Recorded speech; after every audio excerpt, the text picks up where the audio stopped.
on behalf of the New York Urban League Young Professionals. I'm one of the co-chairs of the Professional Development Committee. So definitely appreciate you taking the time to join us for our wonderful event tonight, Master Your Brand, part 2 of our Managing Your Brand series with our lovely marketing and brand strategist and Grow with Google coach, Sandra Garcia. You're in for an amazing conversation if you have not had the opportunity to kind of have her share her knowledge with you just yet. Lakimja, my co-chair, would you like to quickly introduce yourself?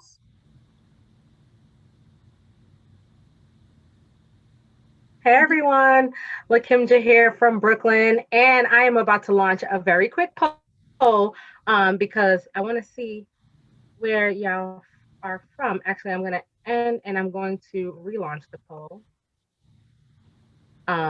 again. So if you answered it the first time, please answer it again. We want to see what borough you all are repping today.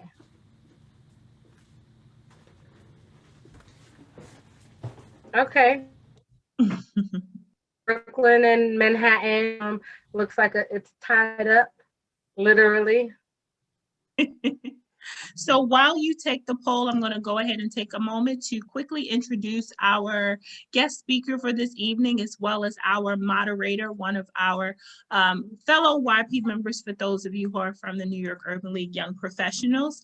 So tonight, as I mentioned before, we will have our guest speaker, a marketing and brand strategist and diversity and inclusion consultant, Sandra Garcia. Her corporate experience includes organizations such as Clear Channel, Outdoor, Time Warner Cable, People, CNN.com. She has worked with brands such as Toyota, L'Oreal, Estee Lauder, Apple, Verizon, Sephora, Pepsi, and American Express, just to name a few. She's now founder of Encounter Your Potential. Hopefully you follow them on Instagram as well, where she develops and executes strategies that use marketing as the pillar for achieving business goals and driving revenue. She's a full-time entrepreneur with a growing list of businesses that she serves, including Google, as we mentioned, her being a Grow with Google digital coach, JP Morgan Chase, HSBC, Vivo, as well as the Howard University, shout out to HU, School of Divinity. Sandra has also served as the New York chapter president of the National Association of Multi-Ethnicity in Communication for 2 years, where she awarded Chapter of the Year and Chapter Leadership Team of the Year, and she now sits on the board of directors of both the NAMIC and the Digital Diversity Network. She was awarded the 2018 Innovation and Inclusion Culture Catalyst by the Digital Diversity Networks. I have to mention Forbes 30 Under 30 2016 nominee, and was awarded by Latino Leaders Magazine and Top 25 Future Latino Leaders in 2012. So definitely wanted to give her props for all of that. So did not want to cut any of that short. And then we have our moderator, again, as I mentioned, one of YP's own, Bianca Carter, who's a proud Black millennial who is driven by an unyielding passion to create equity for the most vulnerable populations. Bianca works as a funder, currently serving as program officer for the housing and homelessness at Trinity Church, Wall Street. She's an HBCU grad, shout out to HBCU grads, having earned her bachelor's in philosophy at Spelman College, earning her master's in criminal justice at the University of New Haven. She's a native too and resides in Brooklyn with her husband, and joined YP in October 2020 and has blessing us today by moderating this wonderful panel. So I will turn it over to you, Bianca and Sandra, for our exciting conversation. Thank you so much for that, Alicia. And I'm so excited to be here in conversation with you, Sandra. I'm going to take a brief moderator privilege here and actually invite other folks into this conversation before we get started. So I am asking that everybody please participate in our word cloud here. So what word comes to mind for you when you think of personal brand? So whip out those phones I know you already have in your hands and go to menti.com, MENTI, Use the code 3964849, and we'll start to see people's responses as they enter. And while we're asking folks to do that, I want to invite Sandra to please share with us, how do you define just the word personal brand? Mm-hmm. Hi, everyone. Good evening. So we are New York heavy. So we know it's evening. It's almost dinner time. If you haven't had some dinner yet, I haven't. So I'm getting fed right now. I look forward to also getting fed, in addition to sharing some information here and then having some real dinner afterwards. So thank you for that introduction, Alicia. And then also thank you, Bianca, for what is going to be a great session. All right, I was just logging into Menti, but I'll go ahead and answer. So how do I define personal branding? Okay, so I am trained and groomed in the media space, right? And trained and groomed as a sales and marketer. And it's so interesting that we understand branding as it pertains to a lot of the things that we wear, that we buy, that we consume, but branding starts, and I say for us, the most important brand is our own, right? So personal branding. Branding is a name. So a brand is a name. And with that awareness, I say that we all have our own brand, and that's our own personal brand. So whatever your parent, your mom, whomever named you, and that name that you have on your screen right now, that is your personal brand. And whatever associations people have with that name, that is your personal brand. It is also how you show up and how you may be showing up on screen right now. And most importantly, I say it's what people think of when they hear your name. So that first and last name that you have on your screens. So if I share with someone next week, I was on this amazing webinar with Bianca Carter, and they're like, oh, Bianca, I know her.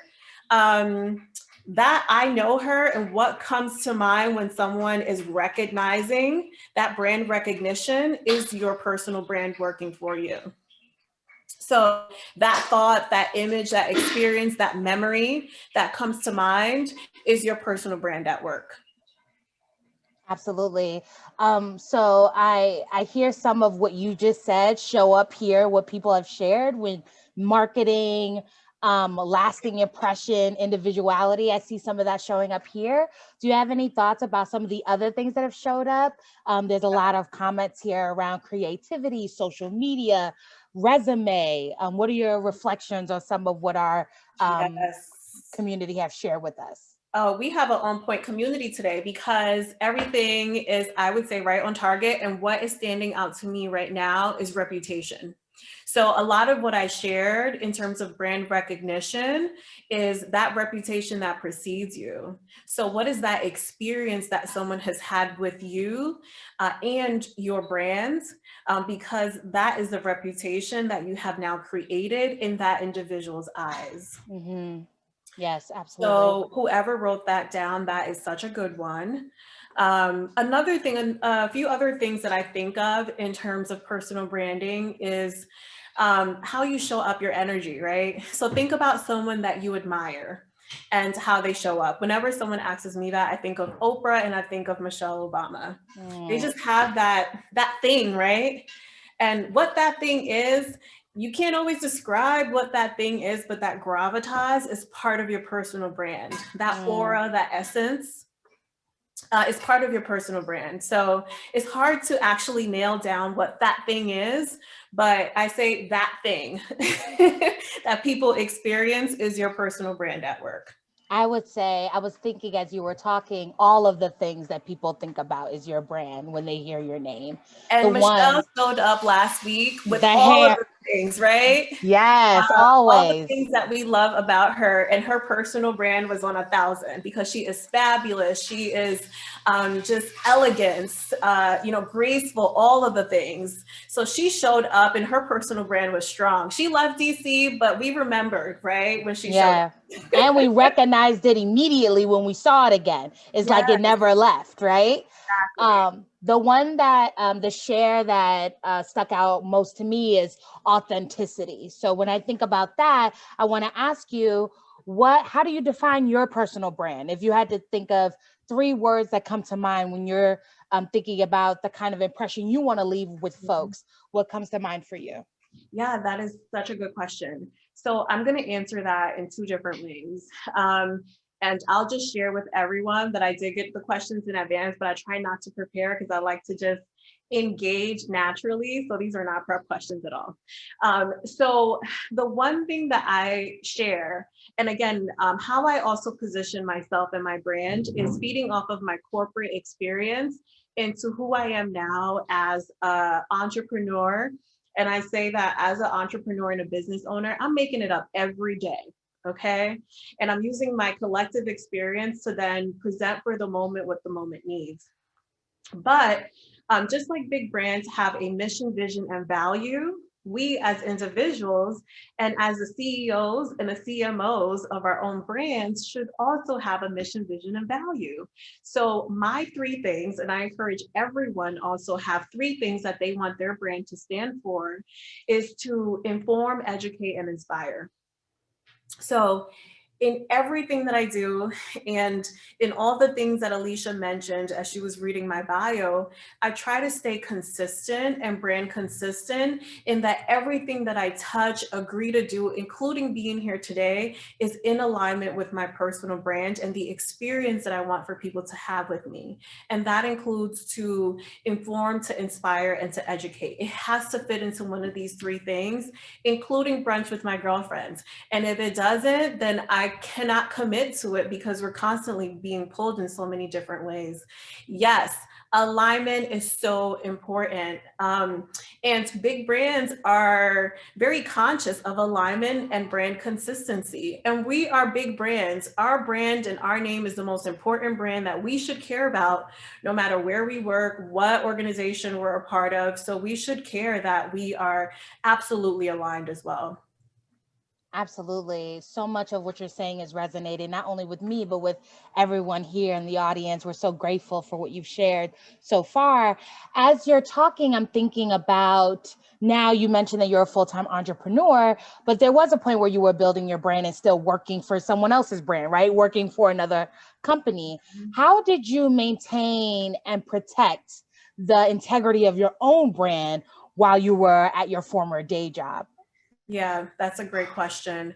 So yes, a little bit of insight. I was a corporate baby. I think I always had entrepreneurship in me. I'm a 2nd-time entrepreneur now. So I owned a posh agency for 4 years with 2 partners. We started straight out of college. It was an event planning company. We didn't know what we were doing, but we figured it out. And then we dissolved the company, and that turned into my now company. But what I would say about building my brand during that time is that my brand became a collection of my experiences. And experiencing and also observing what was happening at these big brands, and then also with the people that I admire, and then also the women like Michelle and Oprah that I also view and I admire. I was collecting different pieces of information. Michelle's swag, I don't have it like that yet, but I one day wish to, and I want that to be part of my brand. So collecting all these things and seeing what speaks for me. So then I started to understand that I do love to educate people, but in my own way. So this is now not so much in alignment with my corporate experience because it's driven by monetization and it's more transactional. So I became clear on my job and what I do at this organization is this, and where I'm going is that. Before I left corporate, I became the New York chapter president for NAMIC.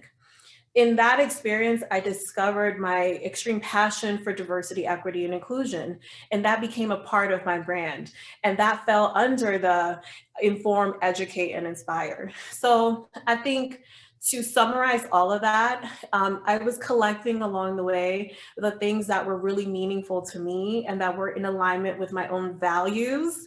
And then also what was, and separating that clearly from what was the organizations I worked at. Absolutely. And what you're describing is that none of this was happening in a vacuum, right? So we know that it was bigger than just the summation of you and your experiences at the time, but also the people around you. So let's talk about community a little bit, right? Let's talk about what has it meant for you to have a support system while you were building your brand? Was that support system different in any way from your crew or your family that you already had prior to building the brand? And what differences are there, if at all? Okay, good question. I had to write that one down so I can remember, because there were different pieces to the question. Support system is so important. And I've always said that the people around you are a reflection of you. And I started to really notice this in college. So I have a girlfriend, Gabrielle. I'm an introvert. You guys are going to be like, oh, no, you're not, but I am. I'm a working extrovert, but I am naturally, organically an introvert. And I would admire how Gabrielle could just go up to the school president and spark a conversation. I admire that about her.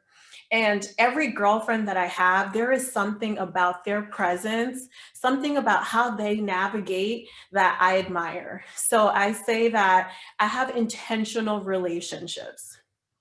And I think your support systems are also very important, but they also change along the way. So I still have right now have my core group of girlfriends, but I also have my business owner crew. Who I can have different kinds of conversations with, like, what does your payroll look like? Because Lord knows I don't understand it and it's confusing. But I may not be able to have that conversation with my girlfriend who, we became college, high school friends, but she has a special place that is there. So you collect different friends, different relationships along the way as your life transitions, because your life requires it as well. Yes, absolutely. While you were talking, I think some people may come to this conversation expecting that having a personal brand means in some way you have to be an expert in all things. And I'm hearing you describe, no, I know what my lane is. I know what I'm good at. And I know where I might need to learn and grow and build community or bring some other people in who have real expertise. Could you talk a little bit more about what tools or tangibles or resources you've learned along the way as you were building your brand, and what helps your brand be successful? Yeah, so you just mentioned something right there. So no, I don't know all things. And I had to learn to break down all the things I learned coming from an immigrant family where they expect perfection. I was supposed to be a doctor. My sister was supposed to be a lawyer. She did not become a lawyer, and I did not become a doctor. And the world is grateful for that because I don't know that I would have been the best doctor. But in breaking down and walking away from expectations, what the world expects for you to be, what your parents expect for you to be, I was able to tap into my authenticity for who I am, right?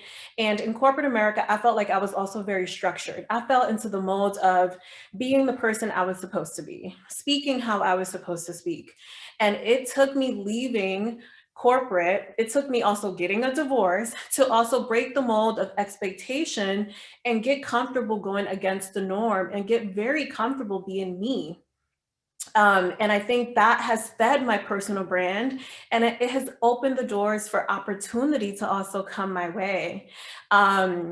I think letting go of all the things that go against who you truly are help you become more of who you are, and also helps you really thrive in your own space, in your own, I call it zone of genius or zone of creativity, because you're being truly authentic to who you are. So you do not need to know all things in order to have a strong personal brand, but you do need great self-awareness and I think a good relationship with yourself. Yes, absolutely. That really resonates. As you were talking, I was thinking also about the ways in which I think some people relate having a brand to being an entrepreneur. And we know that that's not the case, right? You can have a brand and work for someone else, right? Or so I think I would love for you to talk a little bit about what recommendations would you have for folks who are not entrepreneurial, but are interested in building up their own brand, like how can you have that in someone else's space essentially and stay true to that? Yes. Okay. You just took me back to something I was going to share before, but I lost my train of thought because I went in a different direction. But yes, amazing question. I completely agree. So this is a piece of advice I gave to someone earlier today who reached out to me for personal branding services. I don't think he's on here, so I'll mention his situation. He works for Citizen Bank, but I said, you do not want to be so-and-so that works at Citizen Bank. You want to be so-and-so who's a great this, and that, and you happen to be at Citizen Bank right now. And when I was in corporate America, I remember people being like, I don't even know where you work because you're always doing this, and that. But I presented myself as a marketer first. I represented myself with the things that I was doing and the things I wanted for people to remember me by, not the organizations that I worked with. But we are a name brand society, right? I know I have a name brand resume. I've worked with some name brands, but I wanted to lead with myself first, what I do and what I want people to believe I'm good at, and then what I've had the ability to do and the associations I've been able to create because of those two things first. So that's what I would recommend. If you are working and you are an entrepreneur, because that's also something that's so attractive right now. A lot of organizations are hiring for people who are entrepreneurial minded. So you can absolutely be an entrepreneur, but I say lead with what you're good at. And then secondarily, where you happen to work, where you happen to be spending some time. Because it could be 2 years, it could be 5 years. But like a mentor of mine who was at BET for quite a few years, she was known for being, and she talks about this openly, she was Tracy who was at BET. After getting laid off after however many years, your identity has now been stripped from you because you've been associated with being at this brand for so long. So you have to rebuild. So the advice that I give is be the best PR person, be the best marketing person, be the best social media person, and then you spend time at these places. She's now gone to Tyler Perry Studios. Now she's been to Twitter, but she's more intentional about leading with herself instead of, oh, this is what's happening at BET. Absolutely. I hear that. And I'm thinking about some of my own practices around that. Not putting so much of my self-worth into what I'm giving to this employer, that I am who I am, and this is just where I'm at. That absolutely resonated with me. So I want to pivot a little bit, right? So we're almost a year into, we are worldwide a year into COVID, but a year into when New York City specifically shut down because of COVID. And so a lot of folks are spending all day long on Zoom, right? I know that that's what you do regularly. You talked about that when you jumped on. Folks are trying to figure out how to portray some of their brand and the things that make them uniquely them in a virtual space where it might feel as a little limiting to do so. Can you speak to that a little bit and what what advice you would give to folks who are trying to figure that out? Yes, I miss networking and a good cocktail. Don't be miss sponsored events. I'm like, can't they just send me bottles of all the product that isn't being used? Something, right? So absolutely, you can't necessarily replicate it in the exact same way, but we can still network and we can still virtually connect. So when I am hosting my Grow with Google webinars, what I like to say is that we are creating a virtual networking community right now. So if you are attending a webinar, and when I attend a webinar, one of the things I'm prepared to do is drop in my social handle, my business website links, and LinkedIn. So if you'll allow me space to do so, I would love for everyone to connect with one another here. Drop in your LinkedIn, drop in your social media, because we cannot do this right now where we have a sponsored brand serving us some wine or a beautiful cocktail soon come, but we can still engage with one another. So drop in your LinkedIn and I will copy the chat and connect with everyone on LinkedIn. If you have a business, drop in your business website so that we can support one another in this time of also being socially distant. So there are ways that you can also take advantage of the experience. Back in the day, it was very difficult to attend 3 events in a night. Today, you can be on this webinar right now, join another, and potentially have been on another earlier today. And if you do send your LinkedIn or your website URL into each of those chats, now those are 30 to 50 people each who have your information.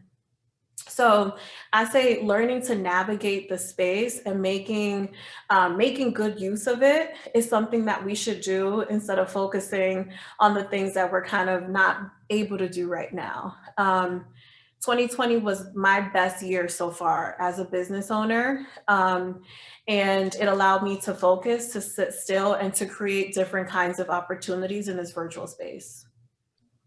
Absolutely. Thank you. And I see everybody sharing their LinkedIn and their social media. So thank you for that invitation to even invite us to practice that together now. So thank you for that. Yes, do not attend a webinar, virtual something without dropping your information in there, even if they don't ask you. Say, hey, everyone, would love to connect. Here's my LinkedIn, my email, and whatever else you want to share. Absolutely. We could take the lead in doing that and inviting other people to do that as well. So let's talk about kind of the other side of this, right? We've talked a lot about the positives of having a personal brand and what that's meant for you and the success it brought you, especially last year. Let's talk about the opposite side of that. So what happens when you feel like your brand has been negatively affected, either in another workplace or in your own kind of entrepreneurial space? What happens when you have a client that maybe had a negative experience and they're putting stuff up on social media or Google reviews or whatever? Like, how do you pivot from that and not lose yourself in that process? Amazing question. I would recommend, if you haven't Googled yourself lately, do so and see what is coming up about you. Now, this is important because Bianca, as you pivot, no matter if it's in a personal setting or a professional setting, people are searching you, they are Googling you. If you're going in for an interview, yes, you submitted your resume, you filled out all the pages of the application that were completely unnecessary, but they're still gonna go find you on LinkedIn and Instagram, right? Because they wanna know who you are, they wanna get a feel for who you are. Now, you could be going on a date. Someone is still going to go search for your LinkedIn and your Instagram also, right?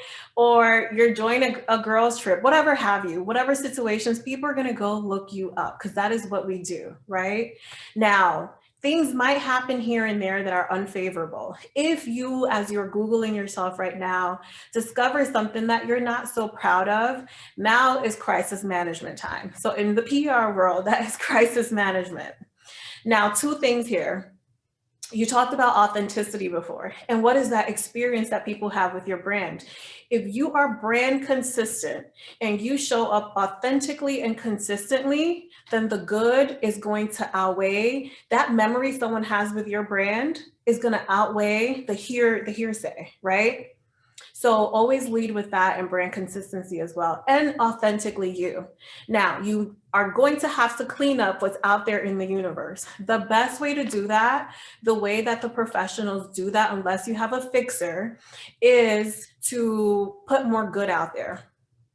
So you need good news, and that's where PR comes in.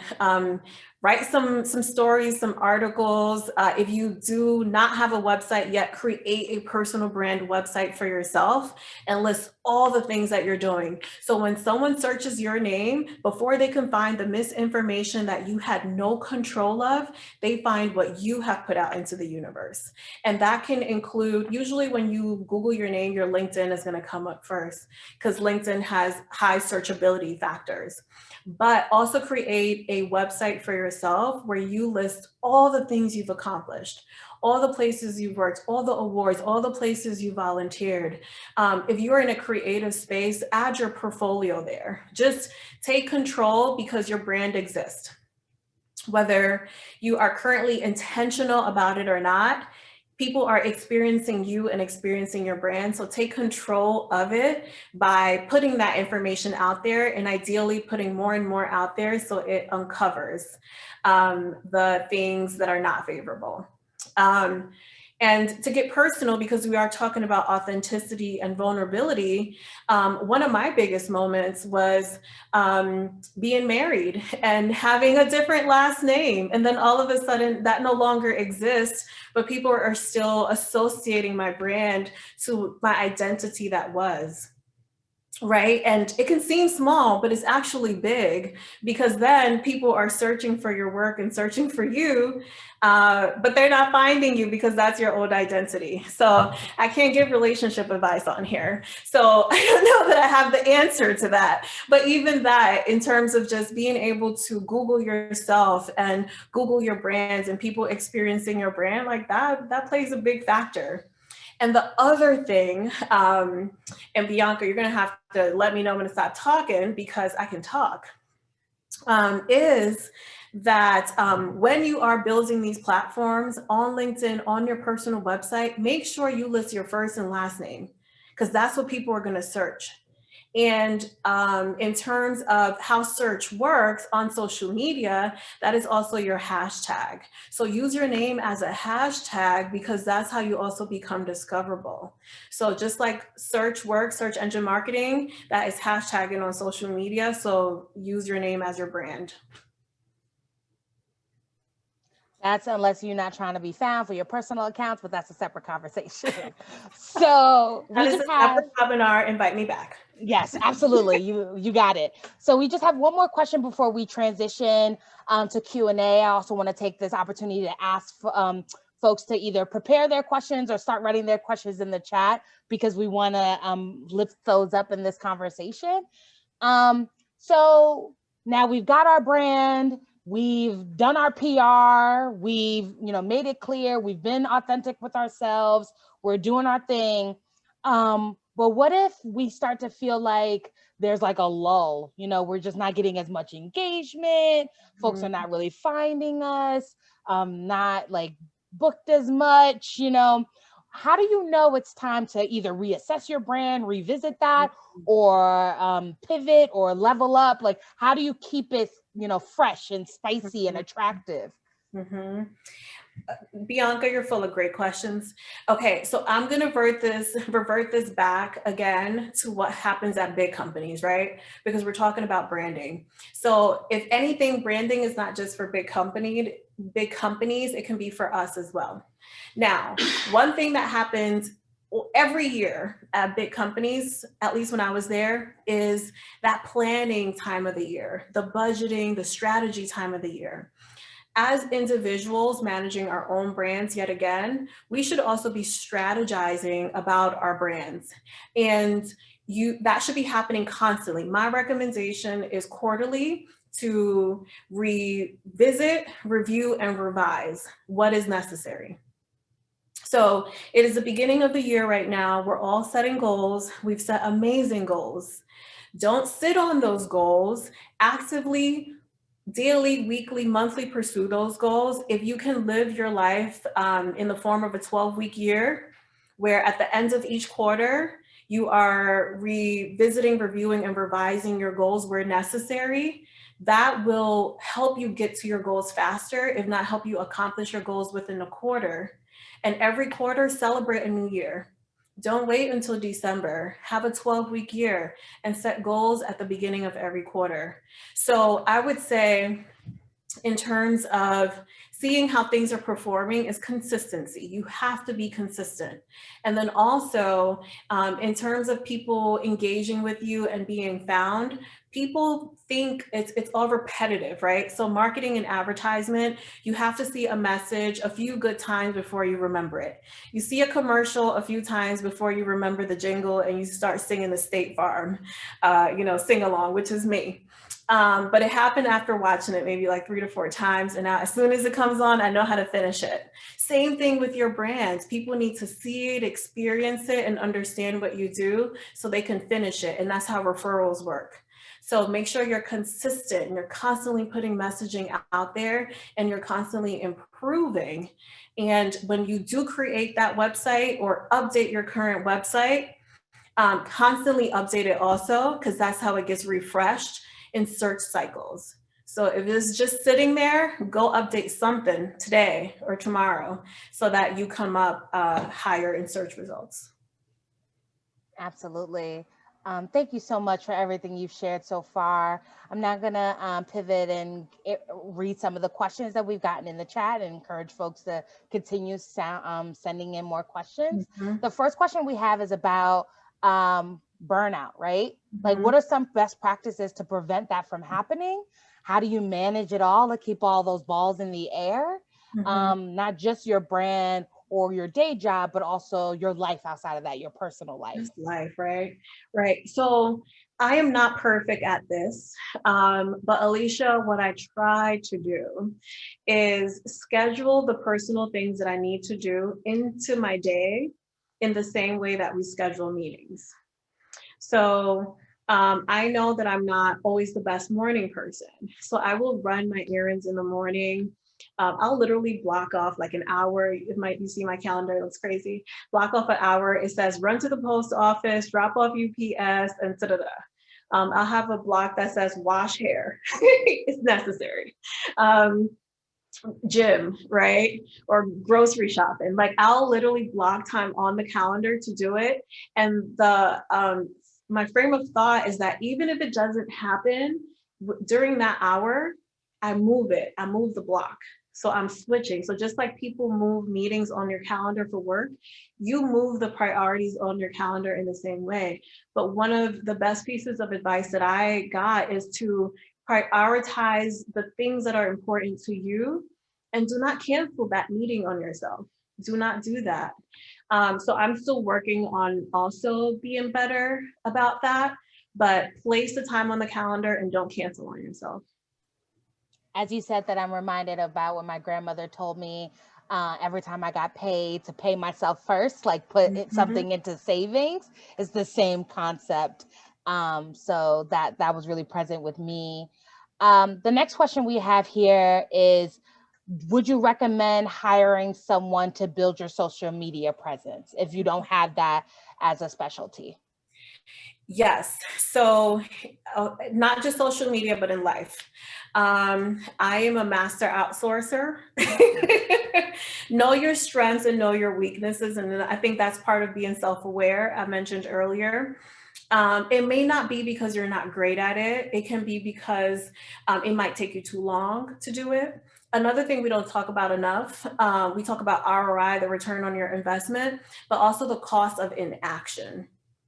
So how much are we not winning because we're not doing, right? How many fruits are we missing out on, or, leaving behind because we're just stagnant, not doing something? So if that is the cost, have someone else do it. And I'm a marketer by nature, but I can't do all my own marketing because I will overthink the entire process. So there's a lot of things that I'm great at doing for other people that I have to outsource for myself because the cost of inaction is too great. So if that is social media for you, if that is accounting, someone told me earlier they're doing their own taxes. I said, why? Don't do it. Outsource it. If you need an accountability partner to get to working out, get a trainer. Like, outsource it all.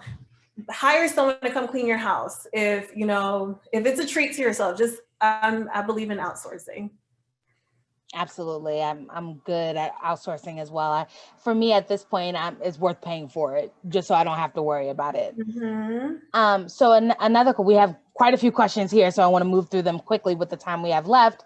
The next question is, how do you choose the right leadership opportunities to engage in for the right level of exposure for folks to experience your brand? Ooh, that is good. I like that one. Okay, so here's one piece of advice. So again, I collect amazing and smart people because I love learning from other people. Peer-to-peer learning is, to me, one of the best ways to learn. You can get as many degrees as you want, but I think hearing from other people who have experienced. So in terms of leadership position, I say write out your 3-year goals, your 5-year goals. Where do you want to be in 3 years? So I have not shared this with a lot of people, but I was extremely intentional about my time running NAMIC. And that is why I was so active, so involved. I was everywhere because I knew I wanted to be on that national board.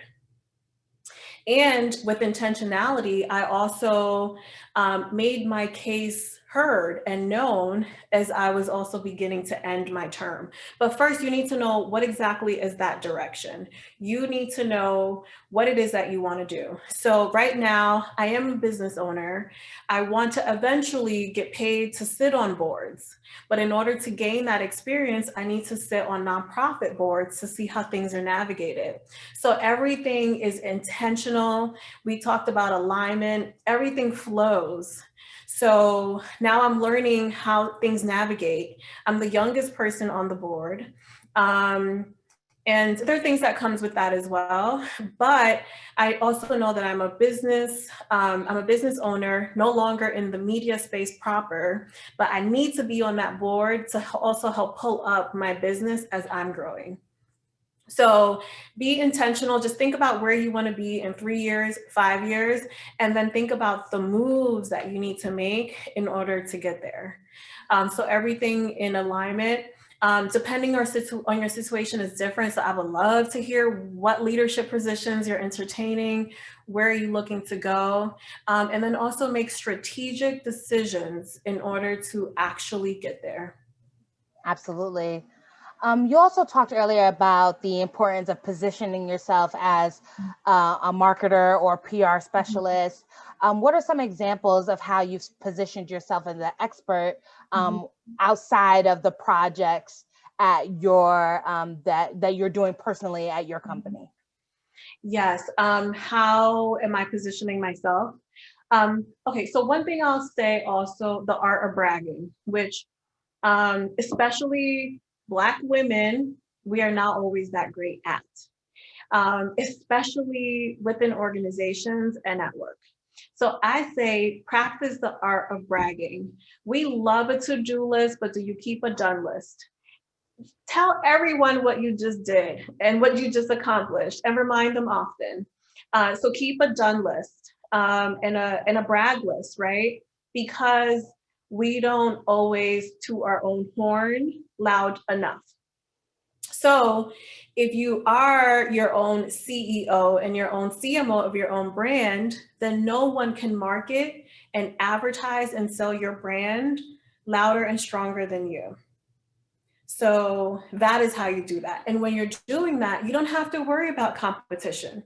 You don't have to worry about someone else doing the same thing because you're authentic to your brand.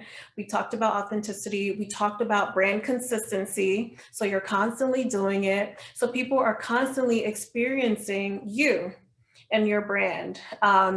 So think of how big companies run themselves and run yourself in that way. Get a marketing plan together that's part of your business strategy. So what does that advertising plan look like? And everything fits into each other. Yes, everybody is really responding to that in the chat. I think sometimes when you were saying earlier about the reflecting quarterly, that's a good opportunity to keep that done list too. Because I think people forget if you wait all the way to the end of the year, they try to remember everything that you did. Mm-hmm. Absolutely. Keep track of your done list and celebrate yourself. So that's another thing too. Another reason to keep a done list so you can also celebrate your accomplishments, because I'm seeing in the chat that, it's hard to brag about it sometimes. well, one, we have no excuse now because it's easier to write it into a chat, what you just did in a meeting, or write an email, write a list, like, so whatever. But learn to find your own ways to share with the world what you're doing, and the positives that you're doing, so that if for some reason something unfavorable presents itself, it's like, whatever, because, this person has done this, and this, and all of that. Absolutely. And the last question I have, which is perfect because we're running low on time, is what is something that you accomplished for the organization while you were leading NAMIC? Ooh, okay. I was so proud of my time leading NAMIC, because it was a transitional time. It's a legacy organization. It was getting stale and boring, and I felt like it was important to rejuvenate and to energize what was happening with the organization and all the amazing things that was possible. And then also, it's a media organization. Media is supposed to be fun and entertaining, so that was getting lost. But what I was most proud of, and which has helped me now today, is cultivating strong relationships. I'm big on relationships, and I say that I am where I am today, and my business is where it is today off of the power of relationships. So NAMIC gave me an excuse to reach out to organizations and to people I had no business reaching out to. So I would reach out to people at Microsoft, reach out to people at Google, reach out to people at the Samsungs of the world. I can name a list of organizations and brands that we introduced to a historically legacy organization that was serving the media industry. Because at the time, you're thinking traditionally cable companies like the ESPNs, the Disneys, the Fox, the legacy organizations. So I played against the rules a little bit, and I asked for forgiveness. But I was also, again, strategic, because I knew I was going to be running my own business eventually. So even having a breakfast series with Google and figuring out who are the key players there, and then ended up doing a speaking engagement at Google. And then a few months later, I was asked to be the Harlem digital coach. So strategically placing yourself, and also strategically cultivating relationships. So if you are running an organization, never forget what's in it for me. And if you are running an organization, building a team, don't forget to ask your people, why are you here? Why is this meaningful? And how can this be a mutually beneficial relationship? Because we don't just volunteer our time for no reason. Absolutely. If we're all going to be there together, we want to make it as meaningful for everyone as possible. Oh, thank you so much. I really enjoyed this conversation. Thank you for everyone who participated, sent questions in, gave feedback. The chat was live. I want to now pass it over to Lakimja to wrap us up. Can you all join me with snaps and claps, whether you use your reactions or in the chat, to thank both Bianca and Sandra for an awesome conversation that was had today. Thank you both so much. I know I grabbed some notable quotables that I wrote down, and I saw some snaps and claps and agreements in the chat. So thank you all for everything that was shared during today's conversation. Lakimja, thank you. Can we say thank you for bridging the connections and the relationships, and making sure that this all came through as well? Can we clap for you? Thank you. Teamwork makes the dream work. This was put on by the Professional Development Committee. I am one of the co-chairs, but I could not do this with our fellow members. So thank you for that. But yes, thank you to everyone who is also a part of our amazing committee. Before I thought I had another poll, but whatever. It's done. I wanted to know in the chat or whatever. I wanted to know how many folks were members, and I had a poll, but I don't know what happened to the poll. It didn't work, which is fine. So what I am going to do now is I am going to share my screen And I am going to talk a little bit about what we have upcoming in While terms Ken of just doing events. that quickly, Sandra, some people have asked if they can connect with you separately after this. Just that's okay. Mhm. Perfect. Yes, Cool. that is a-okay. I'm going to drop my information down here. Do y'all see the join week screen? Okay, cool. It shows up funny when you're sharing a screen, so you never really know. So we have Join Week coming up, which is super exciting for both members and non-members. So if you are a member, please be sure to register, check your emails for the newsletters to hear, as well as social media to learn more about our upcoming events during Join Week. If you are not a member, these series of events are for you to participate in various activities, to learn more about the New York Urban League Young Professionals, to engage with us more intimately.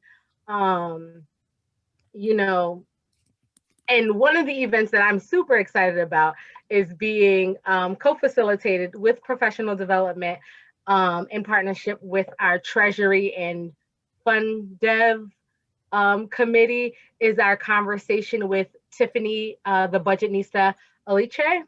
And so she will be, we will be facilitating a conversation with her on February 9th, which is at the center of the Join Week festivities. Um, so be there or be square. Do not miss any of our upcoming events. I am dropping in the link to join our newsletter. So if you are not receiving our newsletters, please be sure to sign up for those as well, because that's another way for you to learn all about what's happening with the New York Urban League Young Professionals. And before we go, I would love to shout out our executive leadership team members who are here with us this evening. I just saw our VP, Evelyn Ohar, who dropped something in the chat. We also have our Madam President. Would you like to say a quick hello? Good evening, everyone. This session was amazing. Thank you, Sandra, for speaking to our members. We always love that our professional development is a new committee, but they have jumped in and have been doing amazing things so far. This is our second Managing Your Brand series, and we can't wait to see what else the committee does. And shout out to Bianca for moderating this session today. And I think Gina was on tech, so shout out to Gina as well. Yes. We love our committee members being involved and doing amazing things. So thank you all, and thank you for all the members and all the non-members who attended. If you are not a member, Join Week is for you. We would love you to come out and join, like Kimja mentioned. So please look out for our social media, for our newsletter, and for everything to register for the event and come attend the wonderful things we have going forth for you in the chapter. Thank you, thank you, thank you. And last but not least, Sandra, you mentioned, your Grow with Google work. Do you have any upcoming sessions that you would like to share with our community before we go? I sure do. Yes, I actually just posted it today. But if you are like me, you've probably been getting a bunch of emails about PPP and funding if you're a business owner or if you have a side hustle. I'm going to share the link here. But on Saturday, I'm doing a 2-part session. And the topic is learn about investors and loan options for your small business. Now, most of the workshops are targeting small business owners and Black and Latinx small business owners, but really is information that is relevant to anyone. So I'm going to drop the link here. I think I did that correctly. And this is Saturday morning. Awesome. Thank you all for sharing. And thank you once again, everyone, for being here with us this evening. And we look forward to seeing you at future events. Have a wonderful evening, all. Yes, ending on time.